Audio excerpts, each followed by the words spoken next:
Private First Class Wallace A. Jenkins was one of the first human beings to engage the Covenant forces during the Battle of Harvest. In 2552, Jenkins would be stationed aboard the UNSC Pillar of Autumn during the Battle of Installation 04. He, along with Fire Team Charlie, would board the Pelican Victor 933 and fly to what they assumed was a Covenant weapons cache. The weapons cache would turn out to be one of Installation 04's flood containment facilities. Jenkins, Captain Keyes, Sergeant Johnson, and Privates Vicente, Mendoza, Kappas, and Riley would be ambushed by the recently liberated Flood. During this absolutely horrifying battle, Jenkins would panic as a Flood infection form latched onto him. With no way to stop it, Jenkins was forced to endure the excruciating pain of Flood infection. The infection form, weakened from centuries of containment, could not fully control Jenkins. The infection process occurred much as it normally would. However, instead of dying immediately after a successful infection like everyone else, Jenkins remained alive and conscious. He would remain completely conscious as his body was morphed into a Flood combat form. Jenkins could maintain a semblance of control while the infection form was in pain,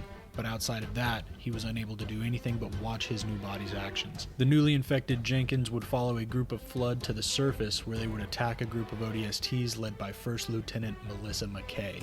Lacking control of his body, Jenkins, desperate to end his immense suffering, rushed the lieutenant in an attempt to be killed. The attempt failed and he was captured by the ODSTs. Antonio Silva would later attempt to interrogate him. While being interrogated, the infection form inside Jenkins would try to infect the interrogators by extending a tendril from Jenkins' hand, shattering bones and tearing through muscle. The infection form was knocked unconscious from the pain, and Jenkins managed to tell his captors about the imminent Flood threat beneath the base. Jenkins was later taken to the Truth and Reconciliation while the Marines assaulted the ship. Silva wanted to take the ship to Earth, but Jenkins knew that there were more Flood hiding aboard. Jenkins would attempt to sabotage the ship after temporarily overpowering the infection form, but would ultimately fail. McKay would learn of the Flood on the ship as well and would finish Jenkins' mission of destroying the ship with the use of a frag grenade, causing the ship to crash and explode. Before the crash and his death, Jenkins would mouth the words, "Thank you," to McKay.